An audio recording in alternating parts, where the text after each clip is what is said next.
Yo la team, c'est Teltech. Aujourd'hui, petite présentation de la chaîne YouTube suite à l'intro. En tout cas, n'hésitez pas à vous abonner si c'est déjà fait. Lâchez vos pouces bleus, vos commentaires sur les vidéos, ça m'aide énormément.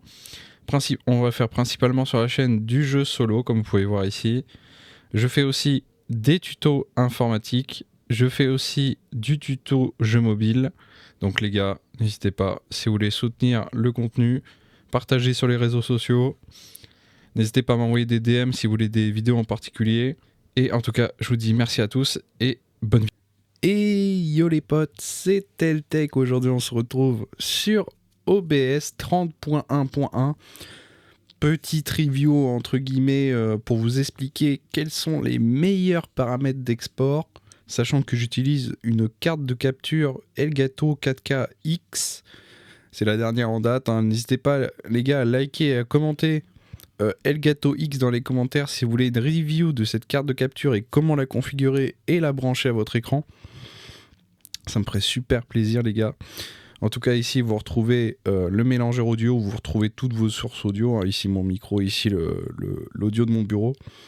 Vous retrouvez ici vos sources. Hein. Là par exemple j'ai la Elgato X qui se retrouve ici en carte de capture. La webcam qui est en non visible et la source audio du micro. En tout cas, alors on va regarder les paramètres, ce qui nous intéresse le plus. Je vais regarder si on peut agrandir. Voilà, je vais agrandir au maximum pour que tous les viewers puissent voir. Alors, on arrive sur l'onglet flux. Alors ici, vous pouvez mettre votre clé de stream pour lier soit sur Twitch, soit sur YouTube. C'est à vous de choisir. Ensuite, mes paramètres de stream, ça va être du Nvidia NVENC H264 parce que je suis chez Nvidia tout simplement. Sinon, vous avez l'équivalent AMD, ça doit être HEVC ou un truc comme ça. Hein. Je désactive la mise à l'échelle pour la sortie parce que ça prend beaucoup trop de perf pour rien. La mise à l'échelle, ça sera vraiment... c'est inutile. Alors ici, on va aller directement dans l'onglet avancé. Priorité du processus en normal. Tous ceux qui vous disent élevé, ils vous disent de la merde, tout simplement. Parce que normal, c'est ce qu'il y a de mieux. Parce qu'en fait, ça va faire l'équilibre entre la puissance qui est accordée à OBS et la puissance accordée pour le jeu, tout simplement. Donc, vaut mieux le laisser en normal. Comme ça, c'est équilibré, on va dire. Direct 3D 11, laissez sur ça. NV12, c'est le plus compatible avec tout. En gros, c'est le format de couleur de votre écran. La plupart du temps, il est en 8 bits. Certains qui sont en HDR10 seront en 10 bits. Et certaines télés seront en 12 bits. Mais bon, après, ça dépend de votre écran. Tout dépend. Mais je vous dirais de laisser en NV12 pour le plus de compatibilité possible. Parce que si vous configurez votre vidéo pour TikTok ou d'autres réseaux sociaux, ça peut vous embêter, donc laissez sur ce format de couleur. Le format de couleur Juve, laissez en Rec 709, parce que la plupart des jeux sont réglés en Rec 709. Donc il n'y a pas de raison de changer. Surtout qu'en plus, pour ma part, j'ai une carte de capture qui record en Rec 709, donc je laisse sur ça. Game de couleur Juve, laissez en complète. C'est ce qu'il y a de mieux parce qu'en limité, des fois, vous aurez moins de couleurs, ce sera moins beau, donc laissez comme ça. Raccourci clavier, c'est si vous voulez bind des touches pour vite fait désactiver des choses sur vos overlays si vous êtes streamer ou sur YouTube si vous voulez. Si vous avez un Elgato, comment ça s'appelle déjà ? Le truc avec les touches là. Enfin, le truc avec les raccourcis, là, vous appuyez dessus. Le Stream Deck, voilà. Le Stream Deck, vous pouvez bind vos touches de Stream Deck sur des actions ici, tout simplement. Comme ça, c'est plus simple pour vous. Alors, ici, où j'ai plusieurs choses à vous dire. Alors, la résolution de base de Canvas, c'est la résolution qu'il va y avoir sur votre écran. La plupart des gens ont un écran 16 neuvième. C'est-à-dire vous avez 16 en largeur, 9 Non, c'est l'inverse, c'est 16 à l'horizontale, 9 à la verticale. Et du coup, souvent, vous aurez un écran 1080p en Full HD normal. Après, vous pouvez avoir un écran en Quad HD, c'est-à-dire 2560 par 1440p, ou alors vous avez un écran en 4K Ultra HD qui sera en 3860 par 2160p. Donc à vous de voir, voilà. Hein. Alors, petite variante. Si comme moi, vous avez... Bah moi j'ai les deux types d'écran, vu que sur la télé je serai en 16 neuvième, du coup je mettrai en 4K. Mais par contre, quand je suis sur mon bureau, j'ai un moniteur ultra wide, et là c'est le problème, je passe en 21 neuvième. Alors ça fout la merde la plupart du temps, c'est pour ça que je laisse en 1920 par 1080, parce que quand on a un écran 3440p par 1440p, et ben ça vous fait des bandes noires. Donc du coup, pour éviter ce problème, vous laissez en 1920 par 1080 et vous aurez une image plutôt clean en format 16 neuvième. Du coup, si vous voulez streamer ou faire des vidéos sur YouTube avec un écran 21 neuvième, c'est possible. Mais faut crop sur OBS, c'est obligatoire les gars. Voilà, c'était le petit conseil en plus de la vidéo. Pour ceux qui ont galéré avec un ultra wide, de rien les gars. Alors ensuite, si vous voulez record à plus de 60 fps, c'est-à-dire que vous voulez un record fluide en 120 fps, vous mettez valeur entière pour le débit d'image fps en 120. Après, je vous conseille pas de mettre plus parce que sinon ça va bouffer trop de ressources au niveau du record, mais déjà 120 c'est pas mal. Hein. 120. Après, à vous de voir selon vos machines, hein, bien évidemment. C'est voilà, hein, tout le monde adapte selon la puissance de son PC. Fréquence d'échantillonnage, la plupart du temps, on sera en 48 kHz, hein, c'est le format studio. Hein, après, si vos périphériques sont réglés en 44.1, bah vous laissez en 44.1, hein, les gars, c'est à vous de voir aussi. Hein. Ici, vous aurez l'audio du bureau. Moi, c'est géré par une Yamaha. C'est une table de mixage. Du coup, vous pouvez... après, c'est selon ce que vous êtes réglé. Hein. Vous pouvez avoir différentes marques de table de mixage. Hein, voilà. Après, vous mettez vos périphériques à vous. Hein. Ça peut être un casque, ça peut être un micro-casque, ça peut être ce que vous voulez. Mais le mieux, c'est quand même de mettre le périphérique en question plutôt que par défaut. Parce que des fois, par défaut, ça peut faire de la merde. Parce que des fois, j'éteins ma table de mixage, OBS ne la reconnaît plus, il faut la remettre. Et du coup, bah, si on s'en rend pas compte, vous recordez votre vidéo, vous avez plus de son sur votre vidéo, vous allez péter un plomb. On va passer sur les réglages du streaming. Donc du coup, streaming, voilà, hein. On reste sur 6000 kilobits par seconde, hein. C'est la limitation Twitch. Pour l'instant, on reste sur l'encodeur, pour ma part Nvidia, le H264. Tant que Twitch n'a pas passé la V1, bah on va rester comme ça les gars, pour tous ceux qui possèdent une RTX 4000. Ça fout le seum, mais bon, ça arrive soon, normalement fin de l'été, quelque chose comme ça. Mise à l'échelle désactivée pour des raisons de perf. L'encodeur audio, vous serez obligé d'être en AAC si vous recordez en... Enfin, si vous streamez, pardon. Alors, contrôle débit CBR, c'est ce qu'il y a de mieux, c'est constant bitrate en 6000, voilà. Alors, niveau d'intervalle image clé, c'est mieux de mettre sur 2 secondes. Pourquoi ? Parce qu'après, quand vous faites du montage et que vous repassez vous le mettez sur YouTube ou ce genre de choses, c'est un peu plus fluide, c'est beaucoup mieux, donc laissez en 2 secondes. Nombre maximal de bitframe, exactement pareil, en 2. C'est plus simple. Alors, tous ces réglages-là sont retrouvables sur le site officiel Nvidia. Hein. C'est les réglages officiels Nvidia, donc à vous de voir après si votre PC les supporte. Là, ça va que je suis sur une RTX 4000, mais je pense à tous les frérots qui ont une GTX encore, une 1080 ou une 1080 Ti qui n'ont pas tous ces réglages. Ou les frérots qui ont une RTX 2000 et une RTX 3000. Force à vous, les gars. Mais de toute façon, c'est à peu près la plupart du temps les mêmes réglages pour tout le monde. Hein. Il y a juste quelques options, voilà. Alors, vous laissez en P6, hein. Après vous pouvez descendre au fur et à mesure si vous voyez que votre PC ne suit pas la route, hein. Vous faites P5, P4, descendez pas en dessous de P4 hein, par contre, descendez pas en dessous de P4 parce qu'après c'est vraiment de la merde. Laissez en haute qualité, 2 passes.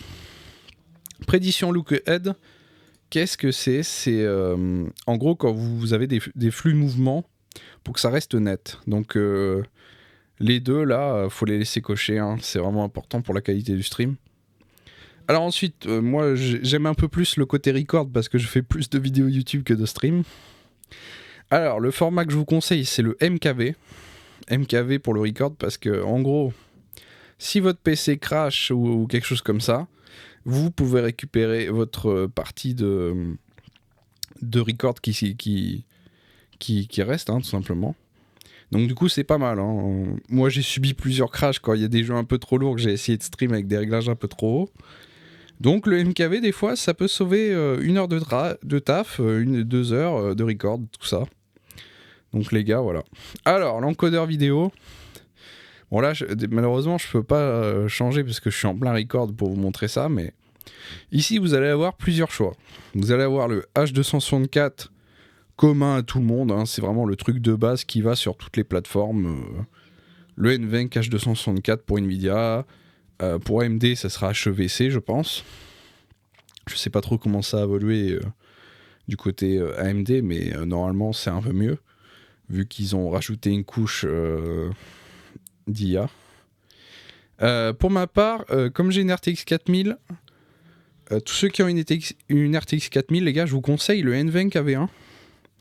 Parce qu'en vrai, il fait du bon taf, niveau compression, niveau place sur le disque dur, parce que c'est important, hein, les gars, vos VOD qui s'accumulent, ça prend une place folle sur le PC, donc n'hésitez pas, en AV1, ça compresse sans trop déchirer le contenu. Fait quelque chose de plutôt propre. Même niveau son et image, c'est plutôt pas mal. Si franchement le format AV1 vous fait un peu chier parce que vous savez après qu'au niveau du montage ça va vous prendre un peu plus de temps à monter vu que le format est assez lourd quand même, soit vous mettez en H264 normal, soit vous mettez en H265 le nouveau format qui remplace le H264, qui lui sera plus léger, plus compact, plus rapide à monter. Donc là les gars, c'est votre propre choix, c'est selon ce que vous faites et selon la qualité que vous voulez. Voilà, c'est tout.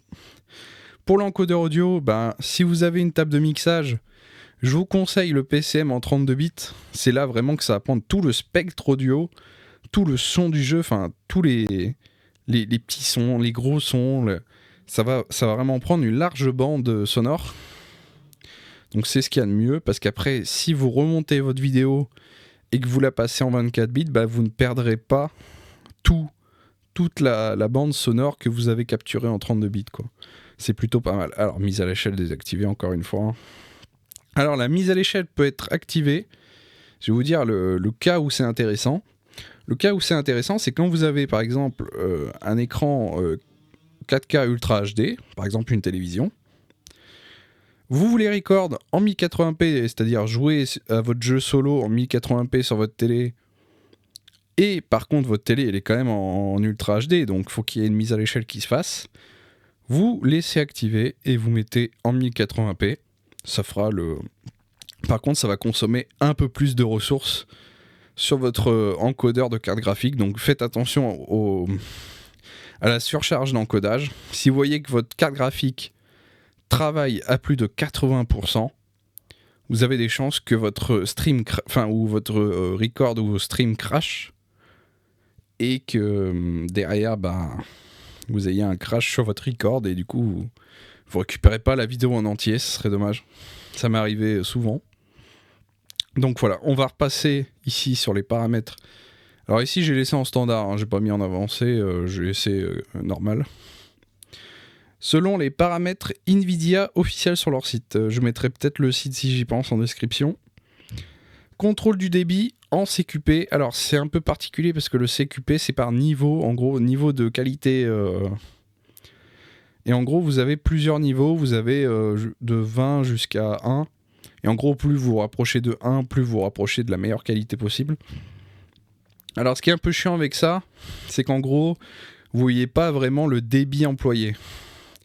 Si vous voulez vraiment choisir votre bitrate, tout ça, je vous conseille plutôt d'aller sur du VBR. C'est-à-dire VBR, c'est Variable Bitrate. Vous choisissez entre telle et un telle valeur, et ça restera toujours entre telle et telle valeur. Sinon, vous avez le CBR qu'on a vu pour le stream, vous restez tout le temps à la même valeur. Sinon, vous prenez le CQP qui est un peu meilleur, mais il consomme plus de ressources. Donc, à vous de voir, les gars, selon vos machines. Alors, intervalle d'image clé, vous mettez soit sur 2, soit sur 0 pour que ça soit automatique. Donc à vous de voir. À vous de voir selon ce que ça donne sur vos machines. Le pré-réglage, bah, pareil que pour le stream. Hein, Nvidia recommence le P6.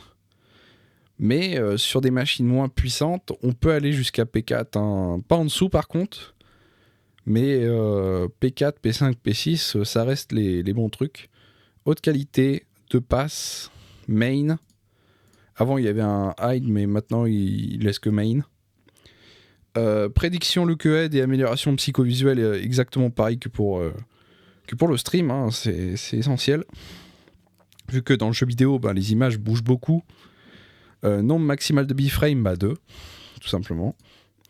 Audio, je vous conseille de mettre la piste 1 en 320 et tout le reste en 160. 320 kilobits par seconde pour que vous ayez le maximum d'audio sur vos records et streams. Et je pense qu'on a fini tous les réglages d'OBS. Et ouais, bah, je pense que c'est bon. C'est bon.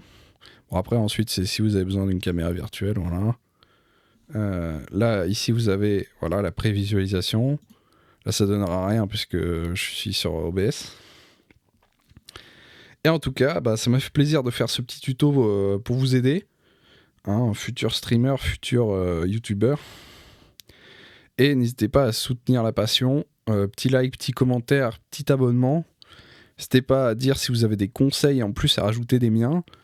Et n'hésitez pas aussi à donner des idées de vidéos sur lesquelles je pourrais vous aider. Et je vous dis à la prochaine pour une future vidéo. Peace.